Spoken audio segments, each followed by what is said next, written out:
अस्सलामुअलैकुम। Horror stories के एक न्यू एपिसोड के साथ मैं हूं मज़हर मलिक।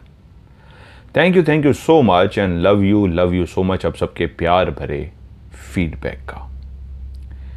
आज की एक सच्ची कहानी जो मैं आपको सुनाने जा रहा हूं, जो बहुत ही खौफनाक कहानी है। जिन्होंने कहानी भेजी है वो कहते हैं कि जितने भी किरदार हैं इन सब के नाम फर्जी लिख दीजिएगा। और उन्होंने खुद से पहले अपने तरतीब से सबके नाम रियल बताए हैं और उसके बाद उन्होंने कहा है कि इनके ये फ़र्ज़ी नाम लिखने हैं, वो भी उन्होंने लिख दिए हैं। मुझे उनका लिखने का स्टाइल बहुत अच्छा लगा। एक एक चीज़ उन्होंने क्लियर करके लिखी है कि मुझे पूछने की ज़रूरत ना पड़े, वरना मैं अमूमन जब स्टोरी सुनता हूँ तो कहीं ना कहीं सवाल ज़रूर आता है कि ये जो आपने लिखा है समझ नहीं आई, ये क्या है, ये क्या है। तो मैं पूछता हूँ उन लोगों से। और ख़ुद इन्होंने कहानी कैसे सुननी शुरू की, वो कहते हैं जी मैं एक ड्रामा है तुर्की का अर्तुगरुल, मैंने तो नहीं देखा। वो कहते हैं कि मैं उसको देखने के लिए यूट्यूब मैंने खोली, उसको मैं बड़े शौक़ से देखता था, तो वहीं आपकी स्टोरी मेरी आंखों के सामने आ गई और मैंने कहा ये क्या है। तो मैंने उसको ऐसे थोड़ा सा चला के देखा तो बस वो ज़िंदगी का पहला ऐसा दिन था कि उसके बाद ऐसा दीवाना हुआ आपकी कहानी का कि उसके बगैर अब दिन नहीं गुजरता। और कहानी के बारे में वाकई उन्होंने लफ्ज़ इस तरह के इस्तेमाल किए हैं कि उनकी ज़िंदगी का इस तरह का हिस्सा बन सकी है कि अगर वो कहानी ना सुने तो बेचैन हो जाते हैं। बहुत लफ्ज़ों का जो इस्तेमाल किया है, thank you so much and love you so much, बार बार लिखा है। तो आपके लिए भी बहुत बहुत शुक्रिया। Thank you so much and love you so much. कहानी का आगाज़ करता हूँ। ये उनके दादा की कहानी है। वो असल में 4 भाई थे जो इनके दादा थे। वो 4 भाई थे, तो जो दादा का भाई होता है लोग उसको भी अमूमन दादा कहते हैं। ये भी फ़र्ज़ी नाम है। पहला बड़ा जो था उसका नाम मैं यहाँ नहीं लेता क्योंकि कहानी में उनका जिक्र नहीं है। उन्होंने तो मुझे बताया है रियल नाम, क्योंकि मैंने अब फ़र्ज़ी लिखने करने हैं कहानी में। तो जो दूसरे नंबर पे दादा थे उनका कहानी में जिक्र है, उनका नाम था अफजल भाई। तीसरे नंबर पे एक और दादा थे और चौथे नंबर पे जो दादा थे उनका नाम था सैफ भाई, जिनकी ये कहानी है। और कहानी भेजी किसने है, ये मुझे कहानी भेजी है करीम काका ने। करीम काका कहते हैं, ये उनका फ़र्ज़ी नाम है, उनकी ख्वाहिश पे ही मैंने फ़र्ज़ी किया। उन्होंने वाकई अपना सारा मुझे डिटेल से बताया हुआ है। करीम काका के गाँव का नाम है कजालियारा। अब इसको प्रोनाउंसिएशन क्या है, अगर मैं गलत पढ़ रहा हूँ आई एम रियली सॉरी, लेकिन क्योंकि इकट्ठा एक लफ्ज़ लिखा हुआ है तो मैं इकट्ठे लफ्ज़ को कजालियारा में पढ़ूँगा। और सिटी है वंथाली, गुजरात, इंडिया से। और ये कहानी तकरीबन 70-80 साल पुरानी कहानी है जो उन्होंने भेजी है, उस दौर की जिस दौर में अभी बिजली नहीं आई थी, लालटेन और दिए का इस्तेमाल किया जाता था। इनके गांव में तो कम से कम नहीं आई थी। अपने गांव के हवाले से उन्होंने ये भी लिखा है कि तकरीबन जिस वक्त की ये कहानी है उस वक्त भी गांव की आबादी तकरीबन कोई 7,000 के करीब होगी या ज़्यादा से ज़्यादा 8,000। लेकिन आज भी उनके गाँव में आबादी कुछ ख़ास बढ़ी नहीं है। जितने लोग थे उससे थोड़ा सा अगर फ़र्क पड़ा है तो शायद 8,000 से 9,000 लोग आज अंदाज़ा है उनका हो गए हों, क्योंकि छोटे छोटे जो गांव हैं वहाँ पे लोग बहुत कम आबाद होना पसंद करते हैं। तो उस अपनी ही गांव की वो जो आबादी है, जो बच्चे पैदा होते हैं, उन्हीं से तादाद बढ़ती है। तो कहते हैं आज शायद 9,000 के करीब उस गांव की आबादी होगी। और कहानी बहुत खूबसूरत अंदाज में आपने लिखी है, मुझे आपकी कहानी पढ़ के मज़ा आया।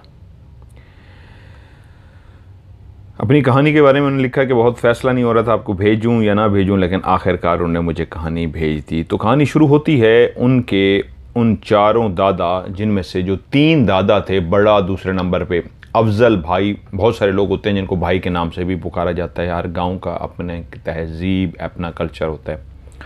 तो बड़ा भाई, उसके बाद अफजल भाई, उसके बाद तीसरे नंबर का एक भाई और चौथे नंबर पे सबसे जो छोटा उनका भाई था उसका नाम था सैफ भाई।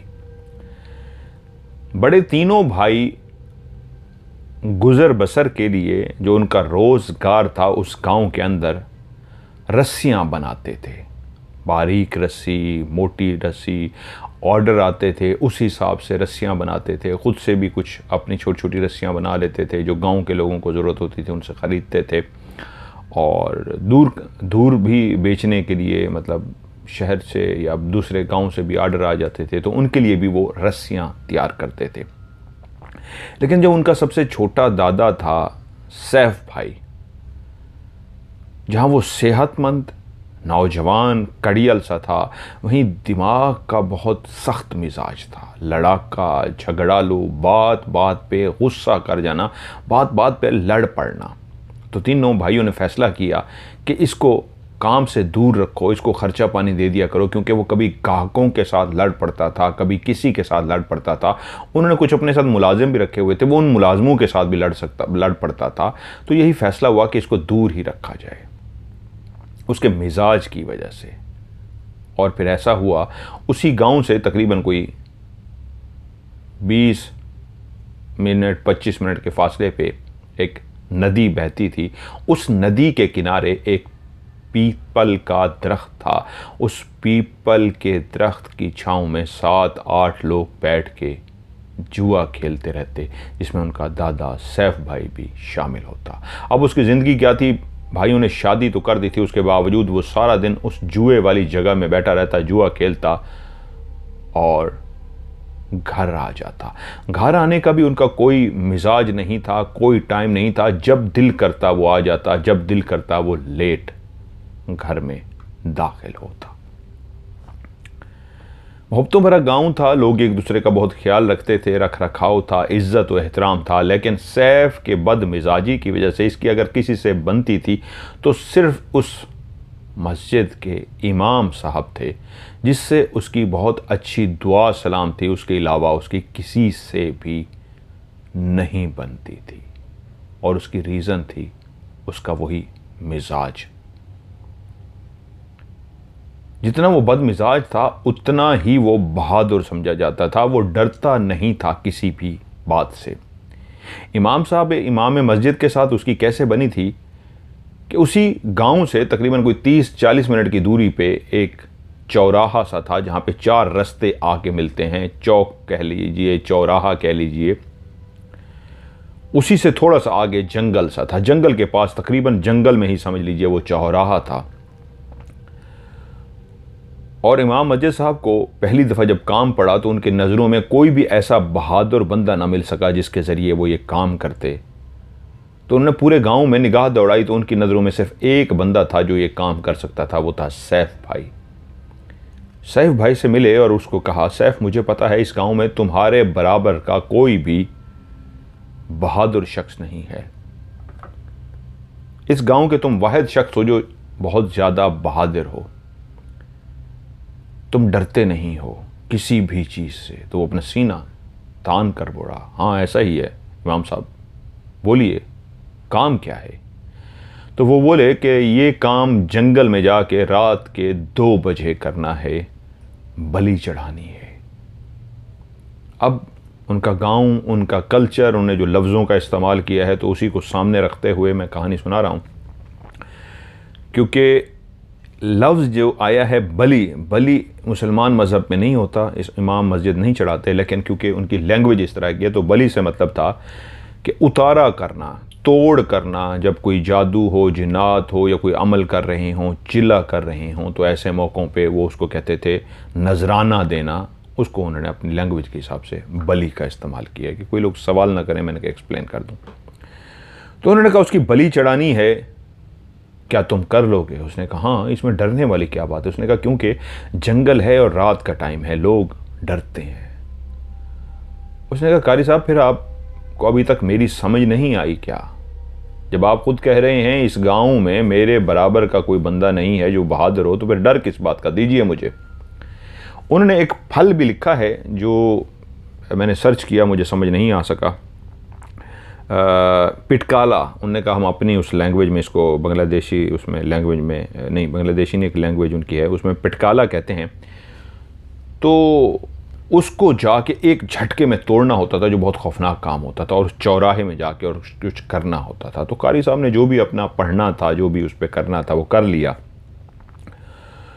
और उसके बाद सामान उसके हवाले कर दिया। वो सामान लेके चलता हुआ रात के टाइम, जहाँ कोई भी जाने से शदीद घबरा जाए, क्योंकि ये जो गांव था इसके इर्द गिर्द एक दीवार दी गई थी, काफ़ी ऊंची दीवार, और इस गांव के 4 दरवाजे थे दाखिल होने के लिए और बाहर निकलने के लिए। और रात को उस गांव से बाहर निकला।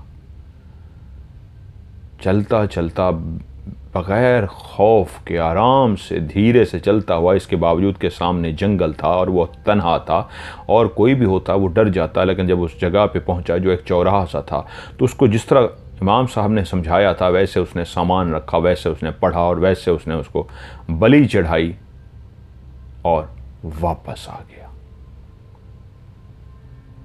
जब मस्जिद पहुंचा, इमाम साहब उसका इंतज़ार कर रहे थे। बोले उससे, हाँ काम हो गया। उसने कहा इसमें मुश्किल क्या था जो काम ना होता।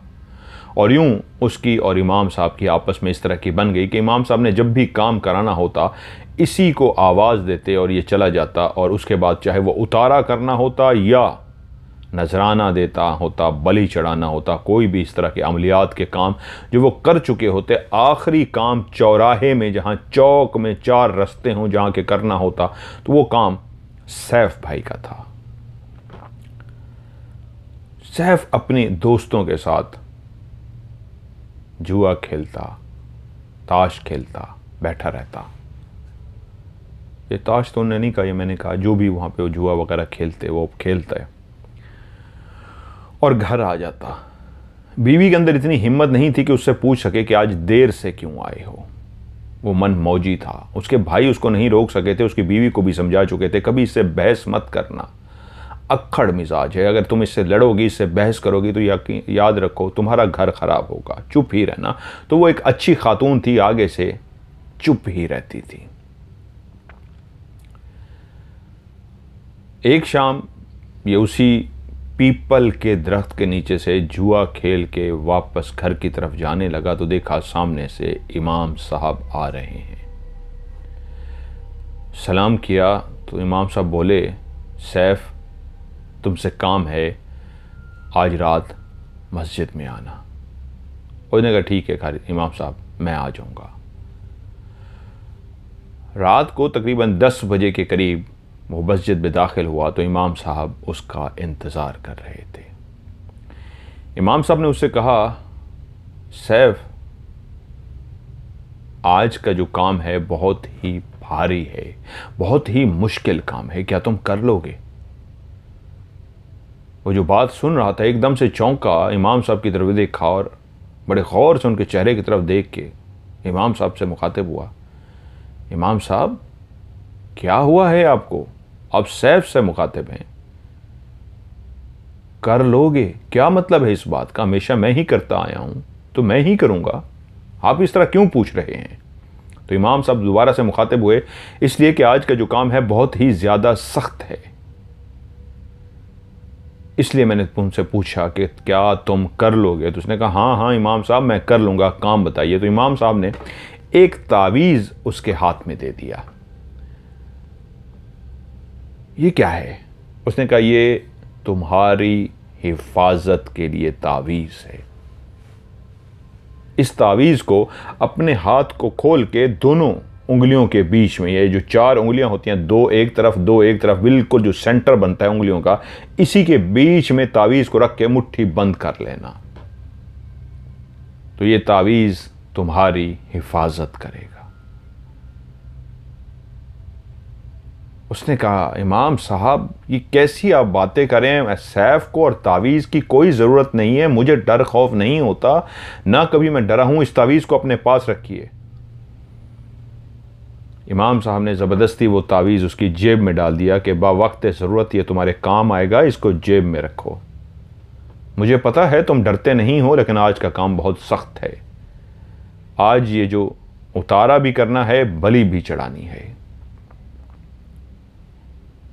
उससे पहले भी वो कई दफ़ा ऐसा कर चुका था, हैरान हो रहा था, क्योंकि कई दफ़ा तो ऐसी बलि भी वो चढ़ाने के लिए गया था कि जब उसको इमाम साहब ने उस जगह भेजा तो वहाँ बैठ के बाकायदा उसने मोमबत्तियाँ जलाई थीं उसके बाद अगरबत्तियां जलाई थी, दरमियान में 2 से 3 उसने मोमबत्तियां जला के उसके इर्द गिर्द उसने अगरबत्तियां खुशबू के लिए जलाई थी। अगरबत्तियां और मोमबत्तियां जला के कुछ देर बैठा रहा था और उसको इमाम साहब ने कहा था जब तक मोमबत्ती इतना जल ना जाए और ये जो साइडों पे लगी खुशबुओं के लिए अगरबत्तियां लगी हैं ये भी जल के ख़त्म ना हो जाएं, तुमने बैठे रहना है। जब ये पूरी जल जाएं अगरबत्तियां और उसके बाद मोमबत्ती भी जलने के बिल्कुल करीब हो, लास्ट पे पहुंची हो, तो उसके बाद तुमने ये करना है, ये करना है। ऐसे कई काम वो कर चुका था।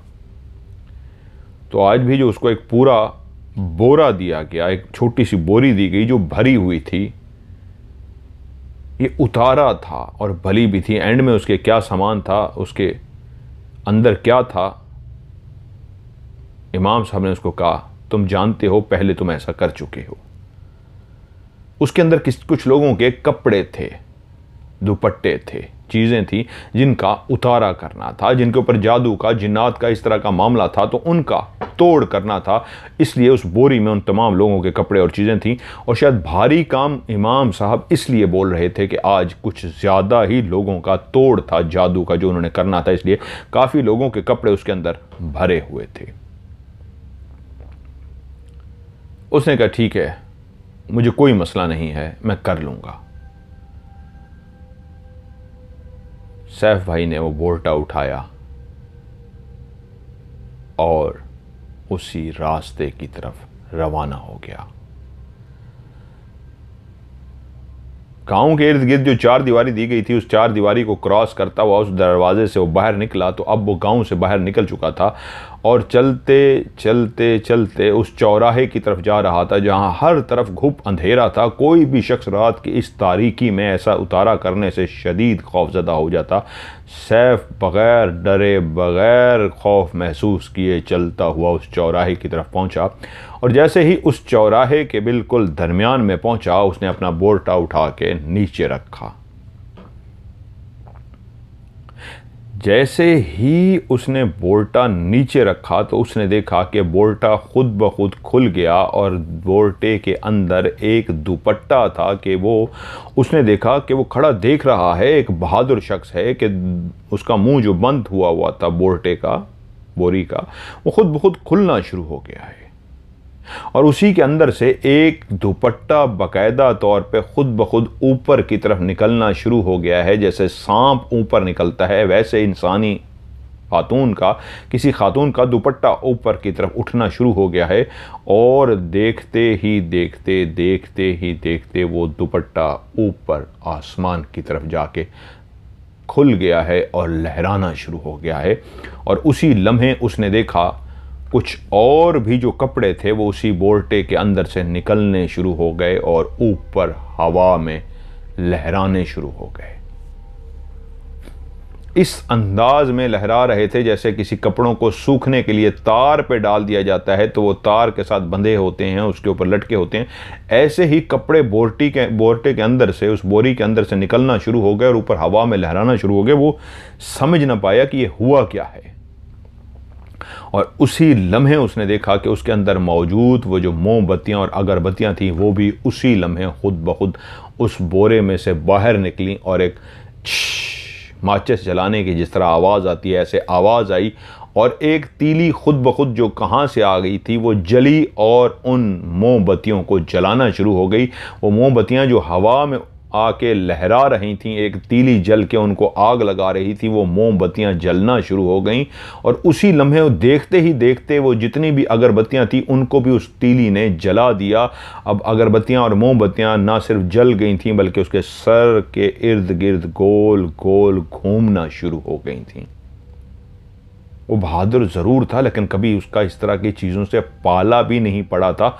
आज उसका पहली दफ़ा पाला पड़ा था और वो हैरान रह गया कि कपड़ों को इस तरह बीच में से निकलते हुए देखा और ऊपर सर के ऊपर वो सारे उड़ रहे हैं और मोमबत्तियों को खुद ब खुद जला के आग लगी हुई है। मोमबत्ती हवा के अंदर 2 3 4 जितनी भी मोमबत्तियां थी वो गोल गोल जली हुई हवा के अंदर गोल गोल उसके सर के ऊपर घूम रही हैं और अगरबत्तियों को आग लग चुकी है।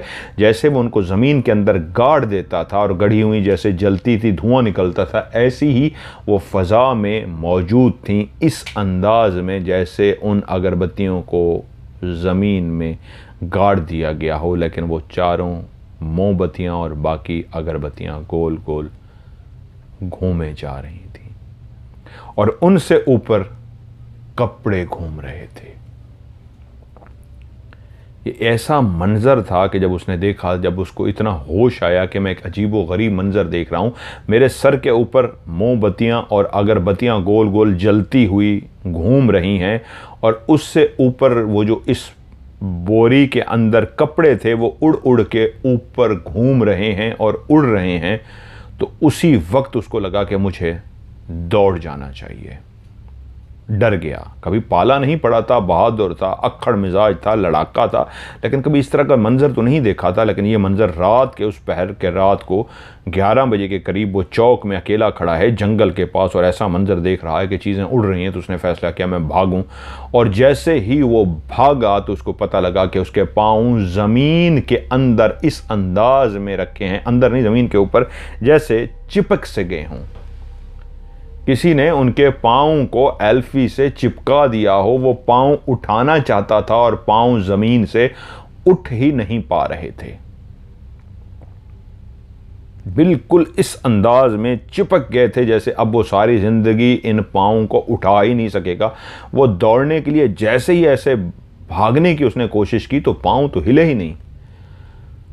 और तभी उसके कानों ने आवाज़ों को सुना, जो एक नहीं, दो नहीं, कई लोगों की आवाज़ें थीं जिन्होंने उसको पीछे से पकड़ लिया।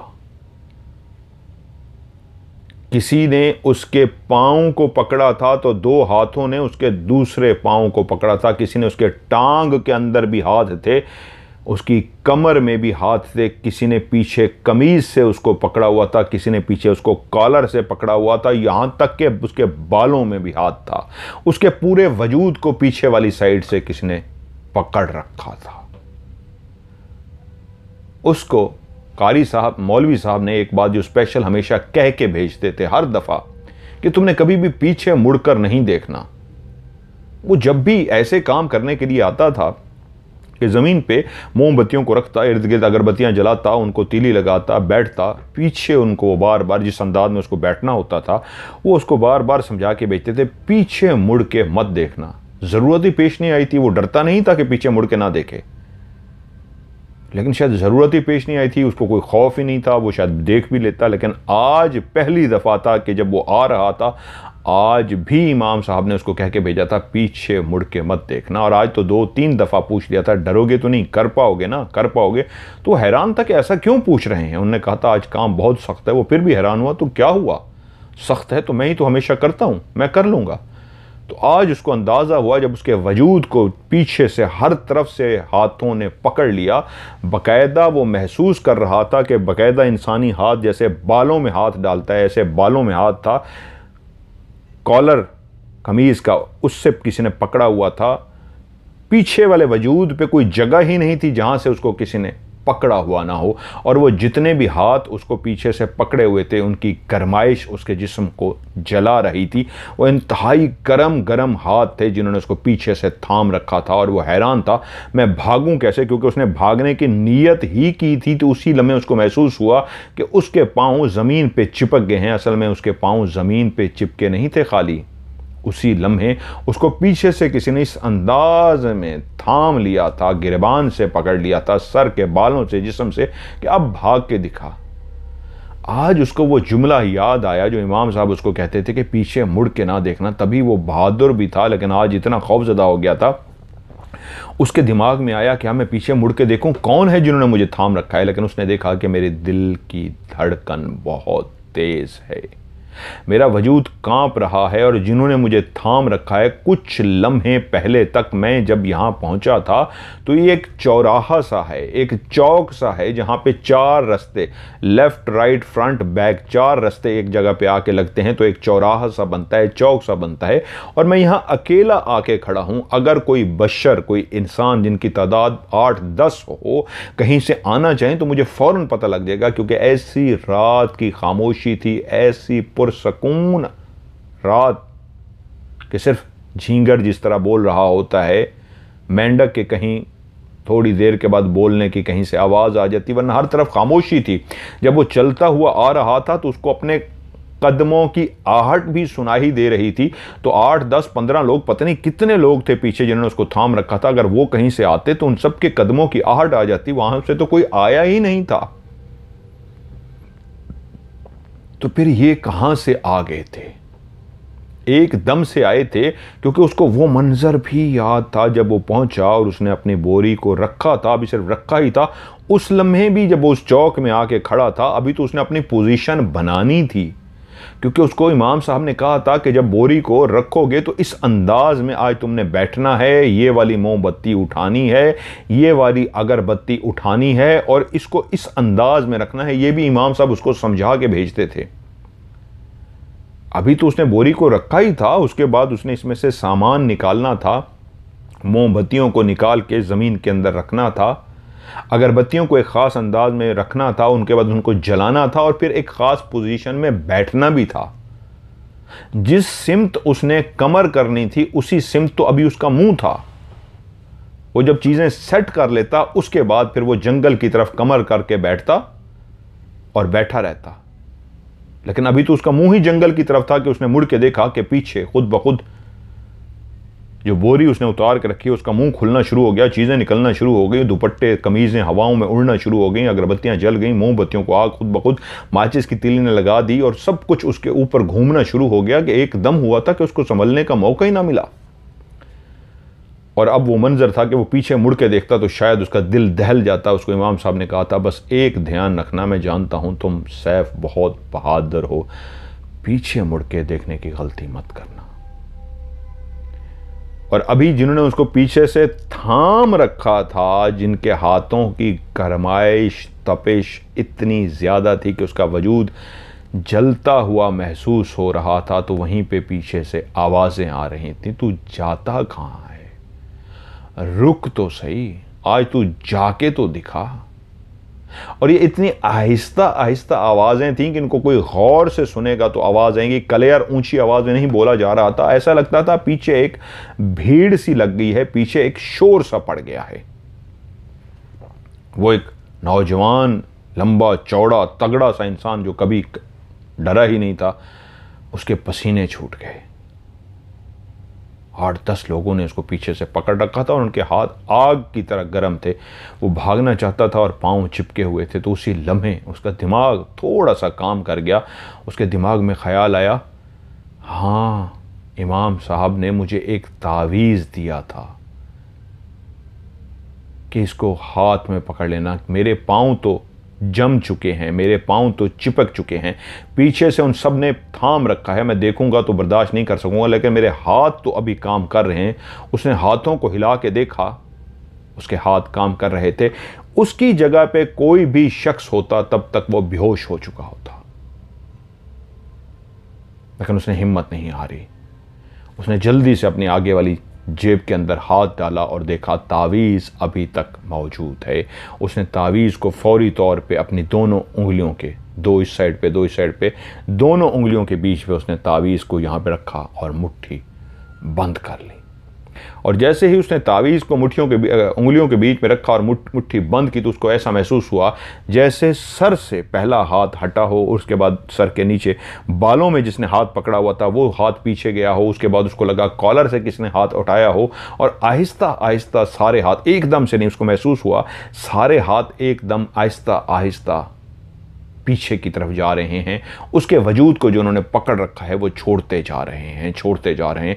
वो अपनी हाथ की मुट्ठी में उस तावीज़ को जोर से पकड़ के खड़ा था कि अगर ये तावीज़ गिर गया तो आज मैं जिंदा नहीं बचूंगा।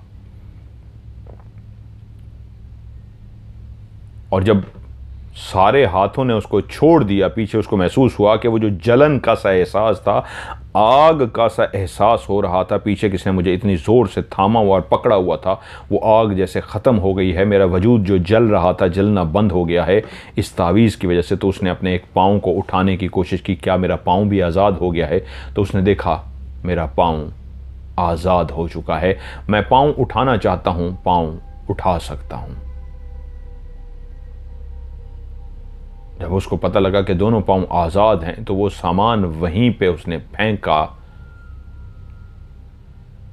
और वो तावीज़ उसी तरह मुट्ठी में बंद किए हुए उसने दौड़ लगा दी। दौड़ता दौड़ता दौड़ता वो पीछे देखे बगैर, लेकिन पीछे उसको ऐसे महसूस होता था कि उसके इर्द गिर्द लेफ्ट राइट और उसके सामने बिल्कुल सब कुछ नॉर्मल था। रात की तारीकी, रात की खामोशी, लेकिन भागते हुए उसको ऐसा महसूस हो रहा था पीछे जैसे आंधी चल रही हो, एक मट्टी का गुबार सा हो, ऐसे जैसे कोई तेज आंधी चलती है और मट्टी का गुबार होता है, मट्टी उड़ती है। तो भागते हुए उसको अपने सर से ऊपर तो मट्टी नजर आ रही थी, वो मुड़ के देखना नहीं चाहता था, पीछे खौफ की वजह से उसकी हालत बुरी थी। लेकिन लेफ्ट राइट जहां जहां तक वो था उससे आगे वो तूफान नहीं जा रहा था, वो तूफान उसके पीछे था। क्या? क्योंकि तेजी से भागते हुए भी उसको महसूस हो गया कि उसके पीछे एक हवा का, मट्टी का, धूल मट्टी का इतना ज्यादा तूफान है जो उससे आगे नहीं जा रहा। क्योंकि भागते भागते कुछ लम्हे ऐसे भी आए कि उसकी स्पीड स्लो हो गई। जब उसकी स्पीड थोड़ी सी स्लो हुई देखने के लिए कि ये क्या है, तो उसी लम्हे अगर उस तूफान की, मट्टी के तूफान की स्पीड जिस तरह अंदाज में थी, उसको आगे निकल जाना चाहिए था, क्योंकि वो स्लो हो गया था, मट्टी आगे निकल जाती। तो उसने देखा जैसे ही वो स्लो हुआ है, पीछे वो जितना भी तूफान था वो भी उसी के साथ ही स्लो हो गया है। तभी उसको एक बात समझ लगी कि वो जो भी तूफान है मट्टी धूल का, जिसके शोर बहुत ज़्यादा है, कि इतना तेज आंधी तूफान है कि उसके पीछे का वजूद उस हवा को, तेज हवा को ना सिर्फ महसूस कर रहा था, बल्कि उसके पीछे वाले जो कपड़े थे इतने तेज तेज उड़ रहे थे, उसके बाल पीछे से तेज उड़ रहे थे, लेकिन उसके लेफ्ट साइड और राइट साइड से आगे वो नहीं जा रहा था। तूफान उसके सिर्फ पीछे था। ऐसा लगता था कि वो जो तूफान उसके पीछे आ रहा है उसके आगे वो खड़ा है, तूफान उसके आगे नहीं जा सकता। अगर वो रुक जाएगा तो तूफान भी उसके पीछे चलता हुआ रुक जाएगा। वो भागेगा तो तूफान उसी के साथ उसी अंदाज में भागना शुरू कर देगा। वो स्लो हो जाएगा तो तूफान भी उसके पीछे स्लो हो जाएगा, लेकिन तूफान उसको क्रॉस नहीं कर सकता। और उसकी शायद वजह थी वो उसके हाथ में दबा हुआ तावीज़, जिसकी वजह से तूफान भरपूर इस कोशिश में था। और उस तूफान के शोर से, उस धूल मट्टी को देख के, जो उसने हल्का सा गर्दन को घुमा के पीछे नहीं देखा, लेफ्ट राइट देखा, और जितनी धूल मट्टी थी रात के उस पहर, तो उसी लम्हे उसको अंदाज़ा हुआ कि अगर ये मुट्ठी में, ये जो मुट्ठी में बंद तावीज़ है, ये गिर गया तो यही तूफान ही मुझे उड़ा के ले जाएगा। गाँव में तूफान आते थे, कई दफ़ा तूफान आए थे, लेकिन ऐसा शोर वाला, ऐसा भयानक, ऐसा तेज़ कि उसके वजूद को पीछे से जिस तरह महसूस हो रहा था, आगे वाले हिस्से को कुछ भी महसूस नहीं हो रहा था। पीछे वाले हिस्से को जिस तरह महसूस हो रहा था, लगता था कि ये तूफान जितना तेज़ है, अगर ये मेरे आगे निकल गया तो मुझे उड़ा के ले जाएगा। लेकिन वो भागता रहा। एक खौफनाक तूफान था। उसके लेफ्ट राइट और उसके पीछे, उसके सर के ऊपर तक था, लेकिन सर से आगे नहीं। वो एक बहादुर शख्स था। उसकी जगह पे कोई भी होता तो अब तक बेहोश होके गिर चुका होता। लेकिन वो भागता रहा, यहां तक कि भागते भागते एकदम से उसका पांव लड़खड़ाया और वो मुंह के बल जमीन पे जाके गिरा। लेकिन बचत हो गई, उसका मुंह जमीन पे नहीं लगा। उसने अपने हाथ आगे कर लिए, उसका मुंह चोटों से बच गया, लेकिन वो गिर चुका था। और जब वो गिरा तो उसने देखा कि गिरने के बावजूद वो तूफान उसके आगे नहीं गया था। जब वो गिरा तो उसने देखा जैसे हद होती है, सर उसका हद था, उसका सर जहां आगे जाके गिरा था तो वही हद थी उस तूफान की, उससे आगे तूफान नहीं जा पा रहा था। वो एकदम से उठा और देखा पीछे साइड पे लेफ्ट राइट शां शां आवाजें आ रही हैं उस तूफान की। वो फिर खड़ा हुआ। गिरने के बावजूद उसने मुट्ठी नहीं खोली थी। वो एकदम से खड़ा हुआ और अब उसको अंदाज़ा हो गया था कि जो कुछ भी है इस तावीज़ की ताकत से मुझे नुकसान नहीं पहुंचा सकता। अब वो सामने गांव की दीवारें आ गई हैं, अब मुझे डरना नहीं चाहिए। ज़मीन से वो उठा। अब उसने भागने की बजाय चलना शुरू कर दिया, क्योंकि उसका भागते भागते सांस उखड़ चुका था। उसको इस बात पे शर्मिंदगी हो रही थी कि जब इमाम साहब के पास पहुंचूंगा तो वो कहेंगे बस इतनी बहादुरी थी, तुम तो कहते थे मैं डरता नहीं हूं, तुम तो तावीज़ तक लेने को तैयार नहीं थे और हालत ये हो गई है, मैं क्या मुंह दिखाऊंगा। तो उसने आहिस्ता चलना शुरू कर दिया कि मेरा जो उखड़ा हुआ सांस है कुछ बेहतर हो जाए। लेकिन चलने के साथ साथ भी उसके पीछे वही तूफान चलता हुआ आ रहा था। और जब वो उस गांव की चार दीवारी का वो जो दरवाज़ा था जिसके अंदर से उसने दाखिल होना था, जैसे ही उस दरवाजे के अंदर दाखिल हुआ तो उसने देखा तूफान वहीं पीछे रह गया है। जैसे ही उस दरवाजे को उसने क्रॉस किया तो उसका अंदाज़ा था कि तूफान मेरे साथ ही आएगा और मैं इस मुट्ठी में ताफ़ीज़ को दबाए हुए मौलवी इमाम साहब के पास पहुंच जाऊंगा और उनको कहूंगा कि ये मैंने पकड़ा हुआ है, ये पीछे तूफान है, इसका क्या करना है। लेकिन जैसे ही उसने उस दरवाजे को, जो गांव की चार दीवारी, चारों तरफ गांव के वो चार दीवारी थी, उसका जो दरवाज़ा था उसको जैसे उसने अबूर किया तो वो तूफ़ान भी उसने देखा वहीं पे रुक गया है। अब उसके इर्द गिर्द कोई तूफ़ान नहीं था। वो उस दरवाजे से चलता हुआ थोड़ा सा आगे गया, तब उसने कहा मुझे मुड़ के देखना चाहिए।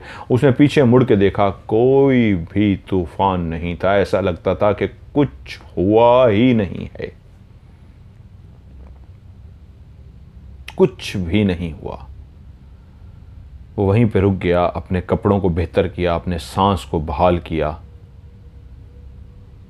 और उसके बाद चलता चलता चलता मस्जिद के करीब पहुंच गया। ये गांव की मस्जिद थी और इसी के मस्जिद के बिल्कुल पास जुड़ी हुई दीवार थी जो उन इमाम साहब का घर था। गांव वालों ने ही ये घर बनाया था कि जो भी इमाम साहब होंगे वो इसी घर में रहेंगे। कच्चे कच्चे घर थे सबके, तो वो बिल्कुल जुड़ा हुआ सा घर था, वो वहीं पे रहते थे। और उसी घर के अंदर से, जहाँ घर का एक बाहर रास्ता था, बाहर आने के लिए एक घर के अंदर से भी रास्ता था जो वो डायरेक्ट खोल के मस्जिद में ही दाखिल हो जाते थे। यानी मस्जिद की दीवार और घर की दीवार इस अंदाज में जुड़ी हुई थी कि उसके बीच में भी एक दरवाज़ा था जो मस्जिद से वो घर चले जाते और घर से मस्जिद चले जाते। वो चलता हुआ मस्जिद के जब सामने पहुँचा तो हमेशा इमाम साहब उसका इंतज़ार करते होते थे। जब तक वो काम मुकम्मल नहीं कर लेता था वो मस्जिद में उसका इंतज़ार करते और वो जाके उनको बताता काम हो गया और उसके बाद वो घर जाता। आज भी वो चलता हुआ मुट्ठी हाथ में बंद किए हुए इस तावीज़ को मस्जिद के अंदर जब दाखिल हुआ तो इमाम साहब उसके इंतज़ार में सामने खड़े थे। उससे पहले वो जब भी दाखिल होता था इमाम साहब बैठे होते थे, वो उनके पास जाता था। आज वो बेचैनी से जैसे टहल रहे थे। जैसे ही उसको देखा वो आ रहा है, जल्दी से उसकी तरफ बढ़े, सर से लेके उसको पाँव तक देखा और पूछा काम हो गया। तो उसी लम्हे इमाम साहब की उसकी मुट्ठी पे नज़र पड़ी। अभी भी उसने मुट्ठी को इतनी ज़ोर से पकड़ा हुआ था कि कोई भी देखता तो समझ जाता कि इसकी मुट्ठी शदीद ज़ोर से बंद है। और ये इंसान उस वक्त करता है जब शदीद खौफज़दा होता है। तो उसने सर झुका लिया। तो उन्होंने फिर से पूछा क्या काम नहीं हुआ? तो उसने गर्दन हिला के कहा नहीं। तो इमाम साहब मुस्करा पड़े और उससे कहा सैफ भाई, इसलिए मैंने तुमसे बार बार आज कहा था काम कर लोगे, काम हो जाएगा। और तुम बाज़िद थे कि मुझसे आप क्यों पूछ रहे हैं, मैं कर लूँगा। तुम्हारी मुट्ठी को जिस अंदाज में तुमने बंद कर रखा है उसी से मैं समझ गया हूँ। आज तुम्हारी मुलाकात उस मखलूक से हो ही गई है जिनको जिन्नात कहते हैं। तो आज फिर तुमने जिन्नात को आखिर देख ही लिया है। आज तुमने सिर्फ एक छोटा सा नज़ारा देखा है जिन्नात का। जिन्नात इससे कई गुना ज़्यादा खौफनाक होते हैं। ये तो एक छोटा सा नज़ारा था। और मैं तुम्हें बताऊं तुम काम क्यों नहीं कर सके। तुम काम कर लेते, आज भी ये काम मुकम्मल हो जाता, लेकिन तुम एक गलती ना करते। मैंने तुमसे कहा था जब तुम आए थे, मैं तुमसे बार बार पूछ रहा था काम कर लोगे और तुमने कहा हाँ हाँ कर लूँगा। तो उसी वक्त मैंने तुम्हें जो तावीज़ दिया था तुमने पकड़ना भी गवारा नहीं किया था। मैं चाहता था तुम्हें समझाऊं कि इसी तावीज़ को उंगलियों के बीच में यहीं से ही दबा के जाओ। अगर इन्हीं उंगलियों में जिस तरह भी तुमने दबा रखा है तावीज़ को इसी तरह दबा के जाते और जाके काम करते तो कुछ भी ना होता। और तुम आसानी से काम करके आ जाते। लेकिन मैं जानता था मैं तुम्हें बहुत ज़्यादा मजबूर नहीं कर सकता। मैंने तुम्हें बार बार कहा, जब मैं तुम्हें बुला रहा था ये भी जानता था कि तुम ये बात नहीं मानोगे, तुम तावीज़ को मुट्ठी में नहीं पकड़ोगे, लेकिन मेरे पास कोई और रास्ता भी नहीं था और मैं खुद तो जा नहीं सकता। कुछ शराइत होती हैं, क्योंकि मुझे यहाँ बैठ के पढ़ना था, क्योंकि तुम वहाँ सिर्फ वो कर रहे होते हो। जब भी तुम जाते हो मैं तुम्हें भेजता हूँ, तुम बैठ के जब मोमबत्तियों को जला लेते हो, अगरबत्तियों को इर्द गिर्द लगा लेते हो, और तुम्हें मैंने कहा पीछे मुड़ के नहीं देखना, तो वाकई तुम्हारे पीछे बहुत कुछ होता था और तुम सिर्फ बैठ जाते थे। मैं अपने इसी हुजरे में बैठ के मुसलसल पढ़ाई कर रहा होता था कि सब काम आसानी से हो जाए, कुछ नुकसान न पहुंचे, और तुम खैर आफियत से वापस आ जाते थे। तुम्हारा कभी पाला नहीं पड़ा था, तो इसलिए तुम्हें जिनात पे कभी यकीन ही नहीं था। तुम इसको वहम समझते थे और तुम डरते नहीं थे। आज जब मैं तुम्हें बुला रहा था तो यही मुझे डर था कि आज इस तावीज़ को मुट्ठी में पकड़ना ज़रूरी है, नहीं पकड़ा तो आज नुकसान हो सकता है। वो मखलूक आके सामने अपना आप जाहिर कर सकती है, तुम्हें नुकसान भी पहुंचा सकती है। लेकिन मुझे पता था कि तुम अपनी मर्जी के मालिक हो, तुम किसी की सुनते नहीं, तुम मेरी बात नहीं मानोगे। तो मैंने वो तावीज़ ज़बरदस्ती तुम्हारी जेब में डाल दिया और मैं यहाँ पढ़ने के लिए बैठ गया। लेकिन जब तुम रवाना हुए और तुमने उस तावीज़ को जेब में रखा हुआ था, आगे मुझे तुम बताओ क्या हुआ। क्योंकि जब मैं यहाँ पढ़ रहा था तो मेरे जिस्म को झटके लगने शुरू हो गए थे, बहुत ज़्यादा झटके लग रहे थे, और मैं समझ गया था झटके लगने का मकसद ही यही है कि जिस काम के लिए मैंने तुम्हें भेजा है उस काम में मसला आ गया है। आज काम ठीक नहीं हो रहा, जिनात वहाँ कोई नुकसान पहुँचाने की कोशिश कर रहे हैं, जिसकी वजह से मेरे वजूद को झटके लग रहे थे। अब आगे से तुम मुझे बताओ क्या हुआ वहाँ पे। तो उसने बताना शुरू किया कि किस अंदाज में जब मैंने रखा, तावीज़ मेरी जेब में था, वो बोरी मैंने नीचे रखी, वो कपड़े उड़े, वो सारी तफसील उसने बतानी शुरू की कि कैसे मैंने जब भागने की कोशिश की उन्होंने पीछे से मुझे पकड़ रखा था, और कैसे मेरे पीछे जब उन्होंने मुझे छोड़ा, तावीज़ को मैंने जब मुट्ठी में डाला उन्होंने मुझे पीछे से छोड़ दिया। लेकिन जब मैं भागा हूँ मेरे साथ साथ एक आंधी तूफान आया है जो मुझसे आगे नहीं निकल पा रहा था।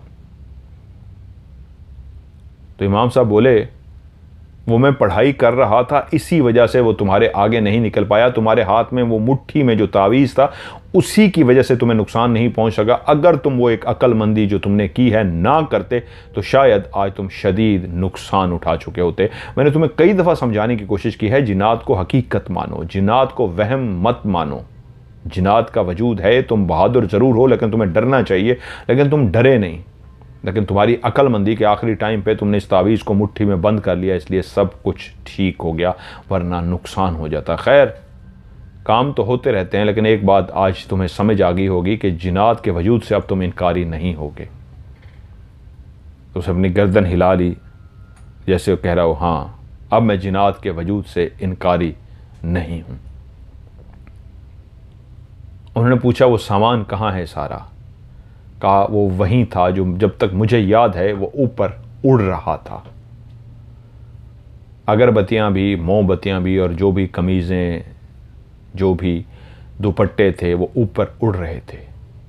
क्योंकि इससे पहले जो उससे इस तरह के काम कराए जाते थे जिसमें उतारा करना होता था, तो वो जो कपड़े और वो कमीज़ दुपट्टा वो लेके गया था, पहली दफ़ा नहीं लेके गया था, इससे पहले भी वो लेके जाता था। जब वो जला के बैठता था तो उसको उन्होंने बताया था किस तरह वो जब अगरबत्तियों को जला के बैठना है, मोमबत्तियों को उसके बीच में जलानी है, तो वो दुपट्टों को पकड़ के उन आग के ऊपर से घुमाता रहता, वो आग के ऊपर से घुमाता रहता। कुछ ख़ास चक्कर देने होते, जब वो घुमा लेता तो उसको साइड पर कर देता, फिर दूसरे को उठाता, उसको आग के ऊपर से घुमाता रहता। इमाम साहब वहाँ पढ़ते रहते और यहाँ वो घुमाता रहता, उस चौराहे में बैठ के इस तरह वो उतारा होता था। आज वो सारा सामान वहीं पर रह गया था। उसने कहा, इमाम साहब इजाज़त दीजिए, मैं घर चलता हूँ। इमाम साहब ने कहा, ठीक है, अपना ख्याल रखना, अब तुम्हें डरने की ज़रूरत नहीं है। जब तुम गांव के अंदर दाखिल हुए थे, गांव के दरवाजे से दाखिल हुए थे, तो उसी वक्त तक तुम हिसार में आ गए थे, क्योंकि इस गांव को मैंने हिसार में कर रखा था। अगर गांव को मैं हिसार में ना करता तो यकीन मानो वो जो तूफ़ान तुम मुझे बता रहे हो तुम्हारे पीछे आया, वो गाँव में भी दाखिल हो जाता। बहरहाल तुम घर जाओ। वो चलता हुआ जब घर की तरफ जा रहा था तो आज उसने फैसला किया कि नहीं, आज के बाद मैं कोई भी ऐसा काम नहीं करूँगा। आज जिस तरह का मैंने नज़ारा देख लिया है और जो मैंने मंजर देखा है, ये इतना भयानक और खौफनाक था, मुझे इन चक्रों में नहीं पड़ना। मैं अपनी ज़िंदगी जिस तरह गुजार रहा हूँ, जाऊँगा वहीं बैठता हूँ, जुआ खेलता हूँ, दोस्तों के साथ गपशप करता हूँ, ये किस तरह के मामलात हैं। हाँ, इससे पहले जब तक मुझे तजर्बा नहीं था तो मुझे डर भी नहीं था, अब मेरे अंदर एक खौफ आ चुका है और मुझे ऐसा काम नहीं करना। वो अपने घर चला गया। वो पहली रात थी, जब वो सोने के लिए लेटा तो उसको नींद नहीं आ रही थी। वो मंजर जो उसके साथ हुए थे वो उसको बार बार याद आ रहे थे। अगली सुबह उठा, फिर उसी तरह वो अपने दोस्तों के पास चला गया और जाके बैठ के जुआ खेलना शुरू हो गया। लेकिन अब वो तहिया कर चुका था कि मुझे कोई भी ऐसा काम नहीं करना जो इमाम साहब मुझे पहले ज़िम्मे लगाते थे, मैं नहीं करूँगा। दिन गुजरते गए कि फिर उसको किसी ने बताया कि उसी गांव के पास तकरीबन कोई पैदल चलने का जो रास्ता था, कोई 40-45 मिनट का रास्ता बनता था, वहीं पे बिल्कुल गांव के पास जंगल के बिल्कुल दरमियान में एक दरगाह थी। बहुत पुरानी दरगाह थी। कौन थे उसके अंदर जो गद्दी नशीन थे? कोई भी नहीं था, वो एक वीरान सी थी। गांव वाले उस दरबार के अंदर जाते थे, उस दरबार पे दिया जला आते, दिन की रोशनी में जाते, उसको सजा आते। एक दरगाह यानी जो दरबार की झंडियाँ लगाना, उसके ऊपर चादर चढ़ाना, जो कुछ भी होता है ये गांव वाले रखते थे। लेकिन किसी के अंदर भी इतनी हिम्मत नहीं थी कि कोई शाम के टाइम वहाँ उस दरबार पे जा सकता, क्योंकि वो बिल्कुल जंगल में थी। और वैसे भी इस गांव के इर्द गिर्द दीवार इसलिए थी कि डर खौफ की वजह से वाहिद इस दीवार को रात को कोई क्रॉस करता था तो सैफ भाई था।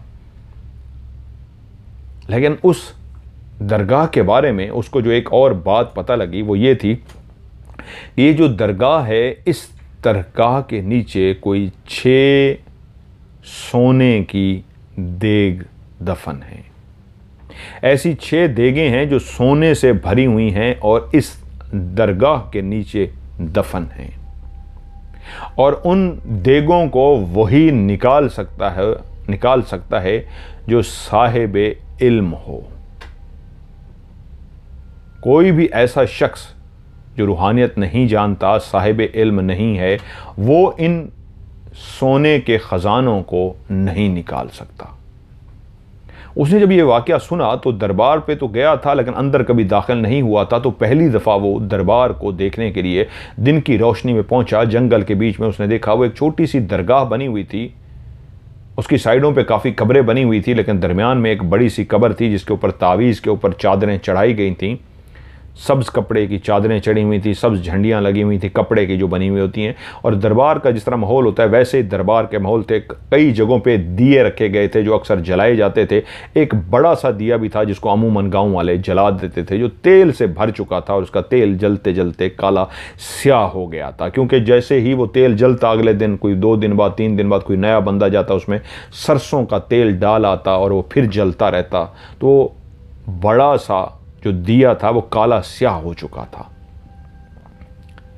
वो भी उस दरगाह पे पहुंचा, खड़े होके दरगाह का ज़ारा जायज़ा लिया। माचिस उसने जेब से निकाली और उस दिए को जला दिया। जिस तरह का ये दरगाह थी, ये दरबार था, इसका एक काफ़ी सहन सा बना हुआ था। उस पर काफ़ी दरख्तों ने छाँव की हुई थी। और ये बड़ी सी कब्र जो बनी हुई थी, जो भी अल्लाह के बंदे इनमें दफन थे, उसके ऊपर एक बड़ा सा तावीज़ था। पुराने दौर की बात है, आजकल तो सीमेंट की बनती हैं, सीमेंट होता है सारा, ग्रीन कलर ये वो है। उस दौर में भी जो दरगाह बनाई जाती थी उनके ऊपर सिर्फ एक जो चादर एक होती है, जो गांव वालों भी चादर लेके आते हैं। चादरें चढ़ाना तो बहुत पुराना है रिवाज। और कपड़े बांध दिए, मन्नतें मांगने के लिए कुछ चीज़ें दरख्तों पे कुछ लोग बांध जाते थे। और बड़ी कब्र ये जो थी, ये कोई पीर साहब थे जिनकी कब्र थी और काफ़ी बड़ा उसका अहाता था और उस अहाते के पीछे काफ़ी कब्रें थीं।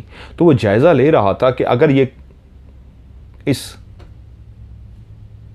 दरगाह के अंदर 6 कब्रें दफन भी हैं तो किस जगह पे हो सकती हैं, कौन सी जगह है जहाँ पे ऐसा मंजर होगा। वो देखता रहा, सारा इधर उधर जायज़ा लेता रहा। लेकिन उस वक्त उसके दिल में यह था कि मैं अगर इसको हासिल कर सकता हूं तो मुझे भी रूहानियत सीखनी होगी, बगैर रूहानियत के मैं हासिल नहीं कर सकता।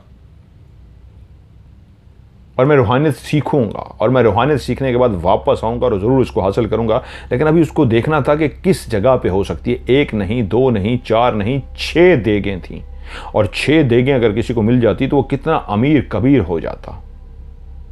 उसके दिल में ख्वाहिश पैदा हुई, मुझे 6 देगें नहीं चाहिए, मुझे थोड़ा सा भी उसमें से मिल जाए तो मेरे लिए काफ़ी है, मुझे इतनी लालच नहीं है। तो मैं अब ज़रूर इस दरगाह पे आया करूँगा, रातों को भी आऊँगा, दिन को भी आऊँगा, दिया भी जलाया करूँगा और जिक्र करता रहूँगा। उस दिन के बाद उसने ज़िंदगी का हिस्सा बना लिया। 2 दिन बाद, 1 दिन बाद, 4 दिन बाद, जब भी उसको टाइम मिलता वो दरगाह पे पहुँचता, जाके दिया जलाता, दरगाह के किसी भी दरख्त के साथ टेक लगा के कुछ देर बैठा रहता, आंखें बंद करता और पढ़ता रहता। वो ये शख्स जिसकी ज़िंदगी में जुआ था, वो शख्स जिसके तीनों भाई उसका खर्चा उठाते थे, आज भी वो अक्खड़ मिजाज सा था। लेकिन अब उसकी ज़िंदगी में कुछ ठहराव आ चुका था, उसकी ज़िंदगी में बदमिजाजी थोड़ी सी कम हो चुकी थी। जब से वो जिनात वाला उसके साथ वाक़या हुआ था, कुछ वो बेहतर हो गया था। अब लड़ना झगड़ना थोड़ा सा उसने कम कर दिया था, लेकिन काम करना उसको अब भी पसंद नहीं था, वो वेला ही रहता था। बस अब वो आता, दिन को दरबार पे कुछ देर बैठा रहता और उसके बाद चला जाता। कुछ अरसे बाद उसने फैसला किया कि शाम को कोई नहीं जाता, मैं शाम को दिया जला के आऊँगा। लेकिन रास्ता वही था, थोड़ा सा बदल के था। जिस चौराहे पे जाके उसने वो इमाम साहब का काम करना था, वो दूसरे रास्ते पे था। ये एक और रास्ता था जहाँ से गांव से निकल के सीधा इस जंगल में आना होता था और इस जंगल में मौजूद इस दरगाह पे आना होता था। एक दिन उसने शाम का प्रोग्राम बनाया, लालटेन उसने हाथ में रखा। वो शख्स जो कभी भी अंधेरे में चल पड़ता था, उसको सांप का, बिच्छू का, किसी चीज़ का खौफ नहीं होता था, उस वाक़ये के बाद अब वो खौफज़दा हो गया था। अब वो लालटेन इस्तेमाल करता था। उसने लालटेन उठाई और शाम के अंधेरे में वो उस दरगाह की तरफ चल पड़ा, क्योंकि जानता था कि अगर रात हो गई तो वापसी पे घुप अंधेरा होगा। वो चलता हुआ उस दरगाह पे आया और आज भी आके उसने दिए जलाए, काफ़ी दिए जला के वो एक साइड पे बैठा रहा। दरगाह में हर तरफ खामोशी थी। शाम होने की वजह से परिंदे भी अपने घोंसलों में चले गए थे। जब वो आके पहुंचा था तो अभी इक्का दुक्का परिंदे थे जिनके बोलने और उड़ने की आवाज़ आ रही थी। यकीनन वो भी अपने घरों को जाने का एहतमाम कर रहे थे।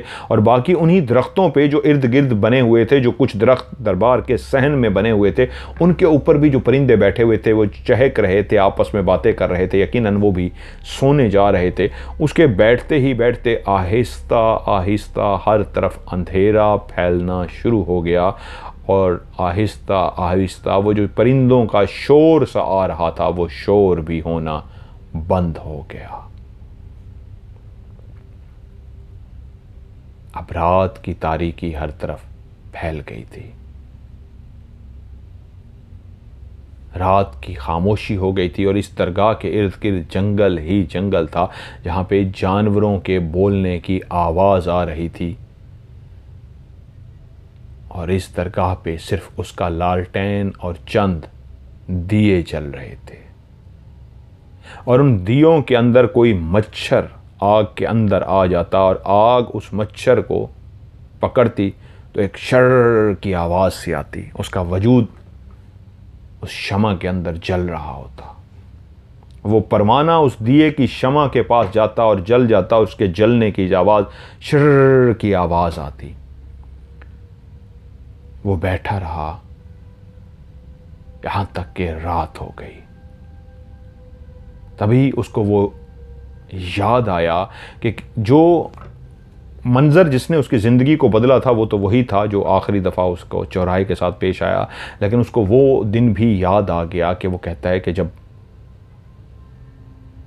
उससे पहले डर खौफ ही नहीं था, मैं ही था कि कारी साहब ने, इमाम साहब ने मुझे सामान दे के भेजा था। और याद है कि मैं सामान लेके आया था।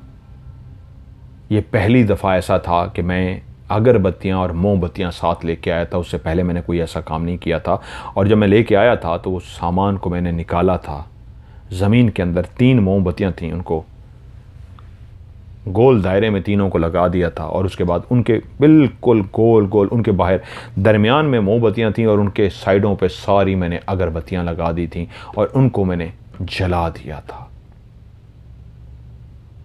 और उसके बाद मैं कपड़े निकालता था और उनके ऊपर से 7 दफ़ा घुमाता था और फिर उल्टा 7 दफ़ा मैं घुमाता था और कपड़ों को साइड पे रख देता था। वहीं पे एक कपड़ा भी था जिसको थोड़ी सी आग लग गई थी, लेकिन उसने उसको जल्दी से बुझा दिया था। उस कमीज़ थी या दुपट्टा था, उसके नीचे वो जो लटके होते हैं फूल टाइप अलग से लटके हुए होते हैं, उस लटके हुए किसी फूल के हिस्से को आग ने पकड़ा था, लेकिन उसने जल्दी से उस आग को बुझा दिया था और उसने साइड पे कर दिया था। और जब वो सारा कर चुका था, अगरबत्तियाँ जल गईं, मोमबत्तियाँ जल गई थीं, तो एक ख़ास अंदाज में बैठा हुआ था, कपड़े उठा के सारे अंदर रखे हुए थे। और जब वो इमाम साहब को देने गया था तो इमाम साहब ने पूछा था क्या हुआ है आज, तो उसने कहा था एक फूल को आग लगी थी लेकिन मैंने उसको बुझा दिया। तो इमाम साहब ने उस वक्त कहा था देर हो गई, उसको नुकसान पहुंच चुका है। तो उसने पूछा किसको, तो उसने इमाम साहब ने कहा था उसी को जिसके कपड़े को आग लगी है, उसके तोड़ करने में हमने देर कर दी, उसको नुकसान पहुंच चुका है। और बाद में ही कारी साहब ने बताया था कि उसके वजूद को झटके लग गए थे। तो उसने तफसील से पूछा कैसे झटके लग गए, तो इमाम साहब ने उसको बताया था कि जब वो जला था उसी लम्हे वो सोई हुई थी रात को कि उसके जिस्म के अंदर सोयां चुभनी शुरू हो गई थी और उसका वजूद अपनी चारपाई से उछलना शुरू हो गया था।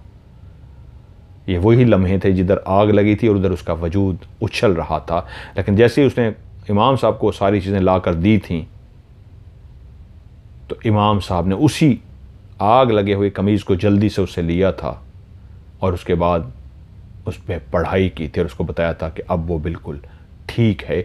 इसका उतारा मुझे 1 दिन 2 दिन पहले कर लेना चाहिए था, मैंने लेट किया इसलिए उसके वजूद को झटके लगे थे। ये बैठा बातें सोच रहा था कि उसने देखा अब रात काफ़ी हो गई है, मुझे चलना चाहिए, यहाँ से निकलना चाहिए। हर तरफ घुप अंधेरा फैल चुका था और वो जो दिन को आता था और पहली दफ़ा इस दरगाह पे रात शाम को आया था और बैठे बैठे रात हो गई।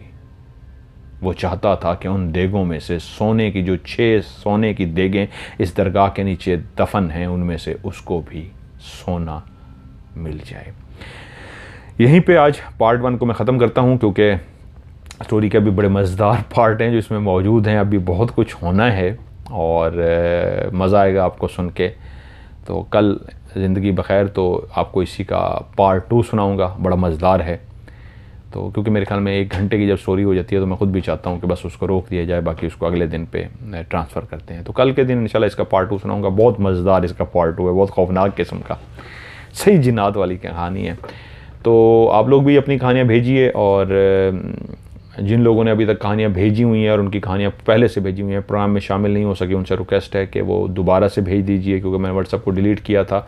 लेकिन एक गलती इन्होंने भी की हुई है, गलती है, लेकिन इन्होंने फिर एक अक्लमंदी की। इन्होंने क्या किया कि पूरी स्टोरी मुझे रोमन इंग्लिश में, यानी रोमन में, जिस तरह मैं MAIN लिखते हैं, रोमन इंग्लिश में लिख के भेजी और उसी स्टोरी के लास्ट में लिख दिया स्टोरी, वो पूरा मैसेज इकट्ठा भेज दिया। लेकिन फिर एक अक्लमंदी की इनके जहन में आ गया, फिर से इन्होंने एंड में स्टोरी लिख दिया। तो ये मैं सब नए भेजने वालों को और पुराने भेजने वालों को बार बार रिक्वेस्ट कर रहा हूँ, जिस तरह इन्होंने पूरी स्टोरी लिख ली तो स्टोरी को पहले सेंड कर लीजिए। सेंड हो गई, उसके बाद से मैं लास्ट में कहता हूँ, उसी स्टोरी के अंदर स्टोरी लिख के नहीं भेजना कि स्टोरी के लास्ट में लिख दिया, नहीं, स्टोरी लिखी हुई आप भेज दीजिए, सेंड हो गई, फिर उसके बाद एक अलग से मैसेज कीजिए STORY, क्योंकि होता ये है मुझे ढेर सारे मैसेज खोल खोल के नहीं चेक करने होते, मैं ऊपर ऐसे करके देख रहा होता हूँ, जहां लव स्टोरी लिखा हुआ आएगा मैं उसको खोल के देख लेता हूँ। अगर आप स्टोरी के बीच में ही एंड पे स्टोरी लिख देंगे तो मुझे स्टोरी लिखा हुआ नजर नहीं आता। आप अलग से मैसेज करके भेजेंगे, लास्ट मैसेज स्टोरी होगा अलग से, तो वो मुझे नजर आ जाता है। तो इसलिए नए भी जो भेजने वाले हैं उनसे रिक्वेस्ट करूंगा, जो पुरानों ने भेजनी है प्लीज़ वो भी भेज दें। कि आप लोग अपनी कहानी मुझे भेजना चाहते हैं तो आप लिख के भी भेज सकते हैं, वॉइस मैसेज रिकॉर्ड करके भी व्हाट्सएप पे भेज सकते हैं। दोनों सूरतों में पहले स्टोरी को वॉइस मैसेज है लिखी हुई है सेंड कर दीजिए, वो सेंड हो गया, उसके बाद लास्ट में मैसेज लिखिए STORY लाजमी। ये लिखना भूल जाएंगे तो कहानी प्रोग्राम में शामिल नहीं हो सकेगी। और भेजने के लिए मेरा व्हाट्सएप का नंबर है +923136555500। इसको उर्दू में पढ़ेंगे, दोबारा से रिपीट कर देता हूँ, +923136655500। 55500। इसको उर्दू में पढ़ेंगे जमा 923113665550। आज की हॉरर स्टोरी से मदर मलिक को दीजिए इजाज़त। अपना ढेर सारा ख्याल रखिएगा। खुदा हाफिज़।